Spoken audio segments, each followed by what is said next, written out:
everyone, my name is Lubalethu Dube and welcome to another episode of In Focus. So we're currently at BHF and we've had some amazing talks, and one of the people we actually got a chance to listen to was Michelle. Michelle, if you don't mind just giving us a brief introduction about yourself.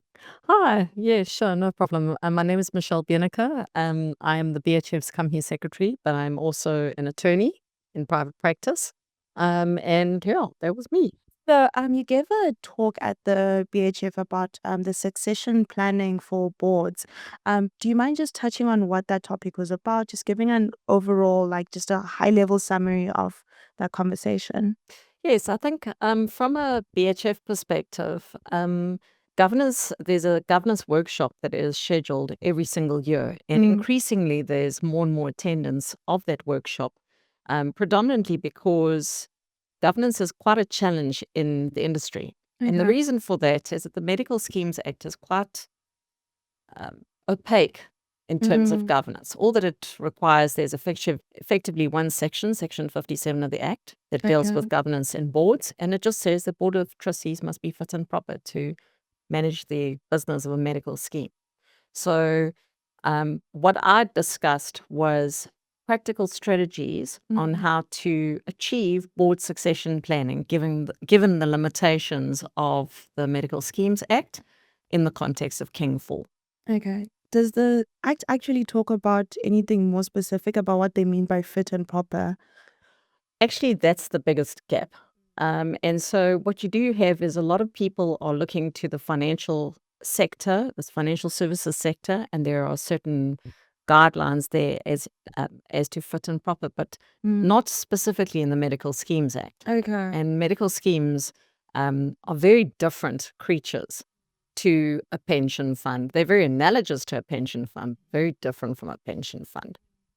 So I don't necessarily think you could always just apply the same provisions.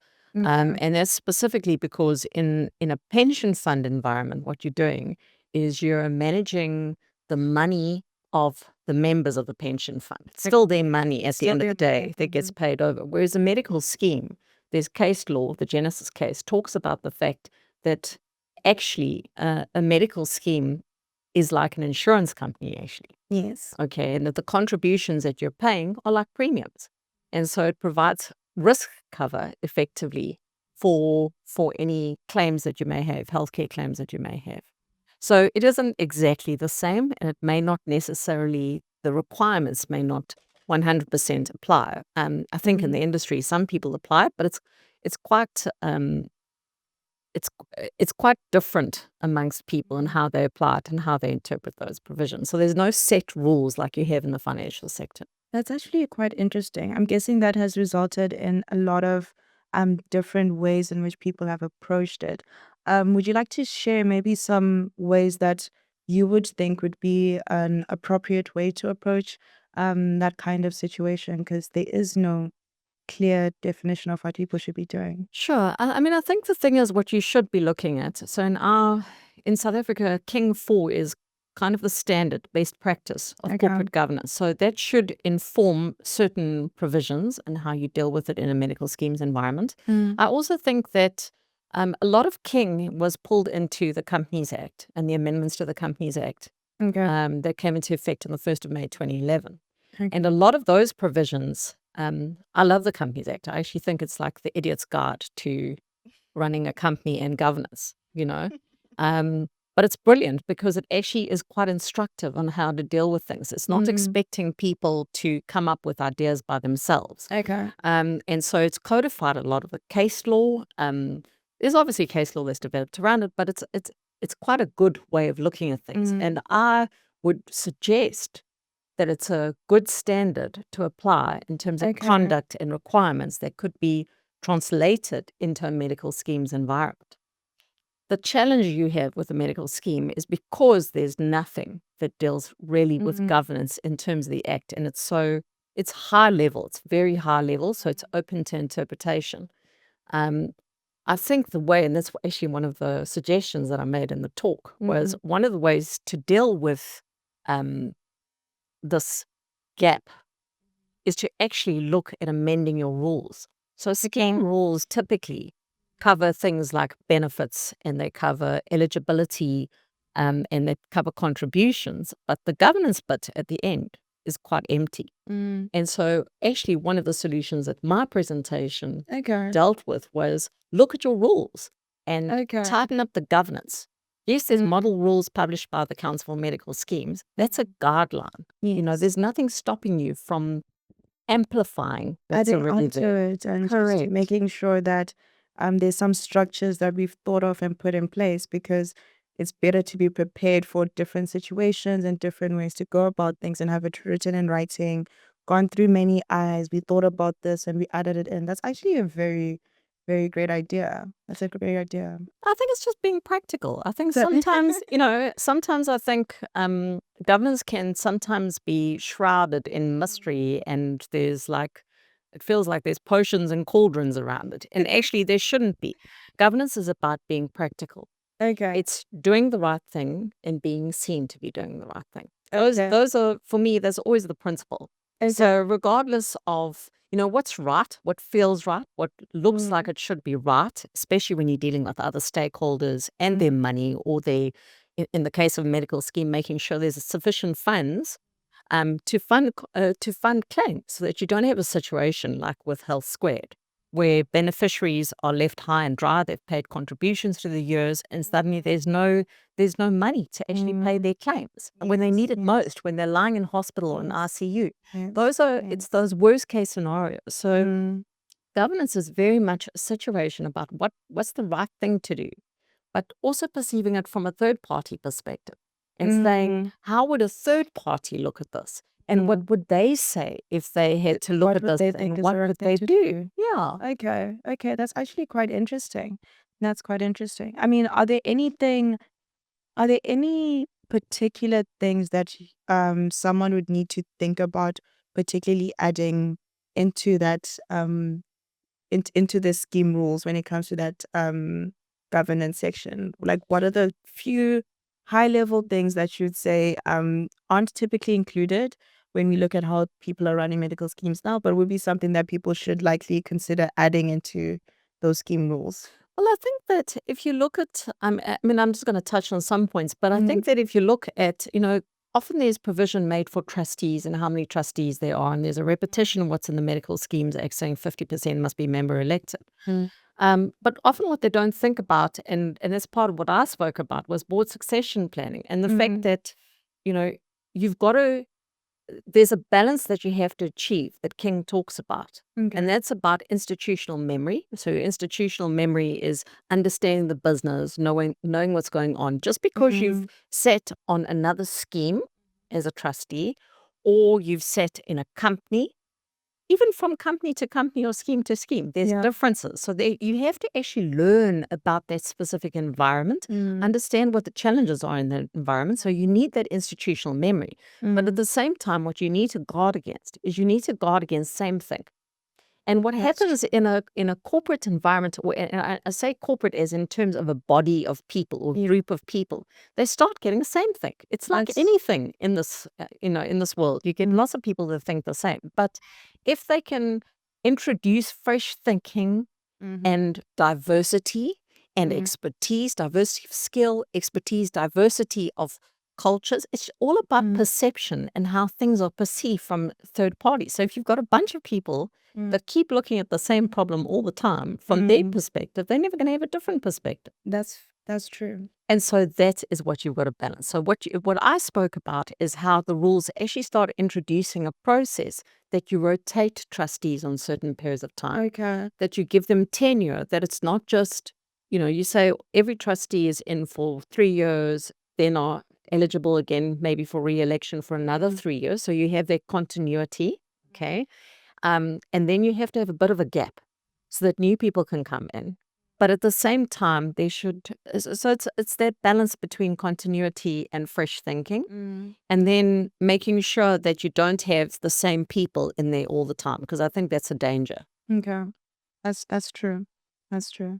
I think it's actually quite interesting, especially even in a general company. Everyone's excited to hear what the new person thinks of a problem, because it's always exciting to talk to the new people, even if it's something that's a bit more higher than their actual expertise. Like, you like to go to someone and be like, hey, you just came here. What do you think of this problem? Just on a high level. And you get to see a different way of thinking in that person because they just came from a different environment. They just came from a different space. That's an amazing thing to add into like the board rules. Yeah, I think the other thing that you have to think about is that I think you have a unique perspective because you're slightly younger. So if you have generational, I think there are generational dynamics that are introduced in it too.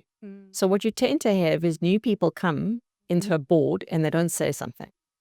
They keep quiet for a long time because they feel intimidated by the rest of the people on the board that have more knowledge and expertise. So they tend to sit and don't say something for a long time. Now, if you think that a board is sitting, I'm not talking about committee meetings, and especially in a medical scheme, you've got ex gratia committees and other committees that sit more regularly. But you have probably 4 board meetings a year. So there's 4 times a year, every quarter, where people sit and they engage. And so a year goes very quickly. That's So true. 2 years go very quickly. That's why I think you need probably 3 to 5, terms, and then available for re-election for another term and then a break, so that you don't have people in there all the time. Because sometimes what you have is the existing cohort know each other so well that the new person feels intimidated to That makes contribute. And so what you should do, part of the other thing that I was suggesting is that if you are rotating trustees, that you don't have everyone on and everyone off at the same time. So you have an existing board today. If everyone goes off today, then you're going to have no institutional memory and you've just got new people. So you almost have to stagger it, and you almost have to get your members to approve at AGM that while you kick it off, once it's going, then a cycle's happening, and then everyone's at different stages and people are coming on and off the board at different stages. In addition to natural attrition, which happens when they resign because they're just not available, or something happens that they no longer are able to continue to serve as trustees. So that you need to have that mix. It's that constant mix. But it is actually the interesting thing that I find about boards is it's a community. It's actually a community, and communities are stronger when they're diverse. And so you need that. You need and also the skill. Accountants look at things differently from lawyers, that look at different things from doctors, that look at different things from actuaries. So you actually need that mixture to look at things from completely different angles. And to think, the other thing that I found quite interesting about the BHF conference this year is a lot of speakers have spoken about how they've actually made improvements to their organization because they've looked at it differently. And a lot of them were triggered by COVID. And that was very interesting for me. So it's almost made sustainability, they've realized that sustainability requires change. And that change requires fresh thinking and thinking out of the box, and not necessarily just because we've done it like this since 1963. We need to continue doing it. Correct. That's amazing. Correct. And I like that you talk about how people who you're meeting at BHF are talk about how things have changed because they've implemented things differently. And I would also like to say I was actually speaking to someone and she was saying she wants someone to come up and say they've been attending BHF for 10 years and these are the things that they've applied and have to their company and they've done differently, because you're always getting these amazing talks.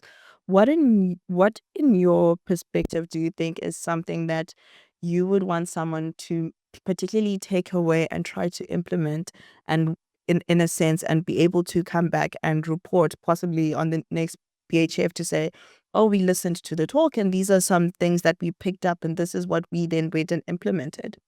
So I think there's, definitively from a governance perspective, I don't think anything is cast in stone, but I do think that there's a bit of a challenge in terms of, and it's actually something that I mentioned, I got a question about it during my presentation, was that the registrar issues model rules. And everyone's stuck in the model rules, or the administrator, you often see it.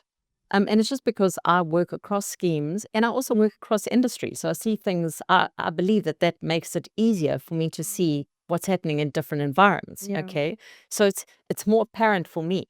But what you end up having is the administrators look at the rules, okay, because they're the experts, and that's why the schemes appoint them, especially in smaller schemes. In bigger schemes, you have teams of people that are dedicated to that scheme and working just on that scheme. But in smaller schemes, they're heavily reliant on the administrator. So it's not that the administrator's doing the wrong thing, but the administrator kind of develops a set of rules and then applies them to the schemes. And then the schemes, the boards of trustees need to review it, but you don't necessarily have the expertise and the knowledge and the understanding from a medical schemes perspective when they're reviewing those rules. So they look at those rules and they go, oh, the benefits are covered, oh, the contributions are covered, those basic things that everyone looks at. And no one looks at the governance things in more detail. I think it would be awesome, specifically given the fact that, the registrar is of the view that there are challenges from a governance perspective. Definitely with something like Health Squared, there must be, okay, because that's a governance failure. However you slice and dice it, there's something there that, where's the early warning system? But the fact of the matter is, at the end of the day, if people actually applied their mind to how things worked and perhaps looked at it from a different perspective and said, what would go wrong in my environment if I didn't have all these things in place? Because I find that and obviously I'm an attorney, so people only call me when something's going wrong, Oh, sorry. But it's the truth, okay? You're the fixer, okay? Fix my problem. But sometimes you can't fix the problem, and that's what people don't understand. So the question is, I have a different approach to even law. I don't believe it's about fixing the problem and litigation and trying to solve the problem when there's a problem. It's look at the thing proactively to avoid the problem. And will you cover everything? Never. And will you? So for me, it's not I've done it 1 year, and 20 years later, I've got the same rules. You need to revise it constantly, look at it constantly, think of all the things, tweak it, amend it. Something will work. Next year, you got a problem. Oh, that didn't work. Let's try do something else. You know what I'm saying? And so you have to have that adaptability. So if anything, it would be great if trustees actually went and looked at their rules. And didn't just go, well, these are the model rules, so that's okay. Okay, that makes a lot of sense. So when we talk about the talk, you mentioned that there were 2 other approaches outside of the King approach. Yeah. That would be an easier way for medical schemes to actually implement this approach to governance. So you've already spoken about the rule amendment approach. What is the second approach that would be another, I guess, simple approach that medical Well, schemes for me, everyone laughed when I put it up, but my view is test driving trustees. And I think you test drive a trustee. You don't buy a car before you drive it off the show, just without driving off the show floor. You test drive it, okay? And you check. And because everything looks fantastic on paper. And how do you know if something works or not? So I've suggested that the other approach, and that's not a King approach, because the King version is go look at the pension fund supplement and see what it says about pension funds and then try and apply it there. Okay. My view is that you should look at committees and bring in some of your members that are potentially member-elected trustees and even your appointed trustees. Bring in people that are largely independent, so they're not trustees. They're from the member cohort, okay, appointed or elected, and then mix them up with some independents. Because what you have is you've got a transfer of knowledge and skill to those people. You then see how they operate in your committee environment. They get a bit of you understand how they're performing. The members start understanding how they're performing. And hopefully, one of the King recommendations is obviously to bring awareness amongst your members about who they're appointing. So you're not just appointing populists, because that's the problem that you often have. Someone's such a nice person. So everyone, is going to vote for them. But the person doesn't understand what's going on or doesn't necessarily have the skills or the capability to actually operate in that environment. to take on that role. Yeah. So you can use the committees to it's almost like a form of training, but it's a form of almost selection where you start going, this person has really performed well. We can support this person. If this happens, and I think it will create awareness amongst members So that's an alternate way of doing it. At the BHF, we've introduced a situation where we allowing non-directors to sit on our boards, independents. Okay. And not only does it enrich the discussion, Okay. but it means we're a representative organization. So what we want is we want representation, but it's not just the directors. So our directors are appointed on a representative basis, but this is the next level. And we're hoping that through that process, we can bring in people that have not necessarily been involved with the BHF, because being involved in a medical scheme or administrator or managed care organization doesn't necessarily mean that you understand what the BHF is about. That's true. Often in the industry, people get confused about what the BHF does. So what we found is that that's a great way to identify people that potentially could become directors. We've only just started it. It's always baby steps with everything. Everyone thinks this thing is done immediately from day one, and I am fully compliant. And, and I think people need to be patient about it. It's a process, it's a journey, not a destination. Journey, not a destination. Given that you're talking about something you've actually test driven, what was the reception at BHF for people to actually take on this approach? What was the reception on that side, so the medical schemes can get an idea of what it would look like if they try to bring this up into their governance? Well, I didn't have many questions, probably because I was just before lunch. But the engagement that I did have from a few people is they said, sure, that's very interesting. They've never thought of that before. In fact, some of the governance professionals said to me, it's a different way of doing it. So for me, it's about being practical. I'm a practical person. It's not about, there's theory, but there's the practical and what works. So try things out. I think sometimes we're also so stuck on being right every time. You're going to make mistakes. You're going to have to pull back perhaps a little bit. It's okay. You're trying something out to see if it works, and slowly you adapt it. It's like baking a cake. You need to adjust the recipe sometimes, but eventually you're going to get to the right cake. So those are the kind of things that I just think, people mustn't be afraid of doing it.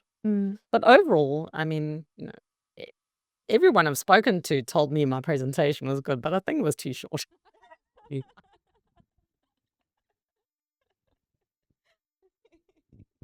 I don't know if there's any other things you'd like to talk about, if there's any way you'd like to wrap up this conversation. Final words, final thoughts. I would just say that, governance is it's not just rules based and like laws based, if Okay. that makes sense. A lot of it is common sense, and a lot of it is being practical and trying things out. If you can demonstrate that what you've done, what the intention of what you're doing, or the intended consequence, there are always unintended consequences. But if you intended to do something in a certain way and you were acting in good faith, that's great. And I think that nothing is going to evolve in this industry from a governance perspective unless people are willing to try different ways of doing things and thinking out of the box. It's almost like innovation in governance. Okay. And I think it's important that people try things out. Amazing stuff. Thank you so much for actually joining us. I learned a lot, and you really did. When we were talking, before the interview started, she told me that people see governance as something that's very woohoo. And once you put it down as it's simply just common sense and just being practical, and I've personally learned so much, and I've personally gotten so much from this conversation, and I'm genuinely hoping that anyone listening out there would be able to even implement this in the different spaces where they're actually working. I think those are very different ideas from what I've heard and different suggestions, but they make so much sense. And as you were speaking, I understood what you meant by practicality and common sense. That's all it is. And so thank you so much for joining us, and I hope you enjoy the rest of the BHF conference. Thank you. And I would just say to members of the BHF that we have a governance committee within the BHF environment that is now focusing on assisting members with governance. So if you have issues or challenges, you're paying BHF membership levies, reach out to the BHF. That's what it's there for, to assist members. That's incredible. Well, thank you so much. Thank you.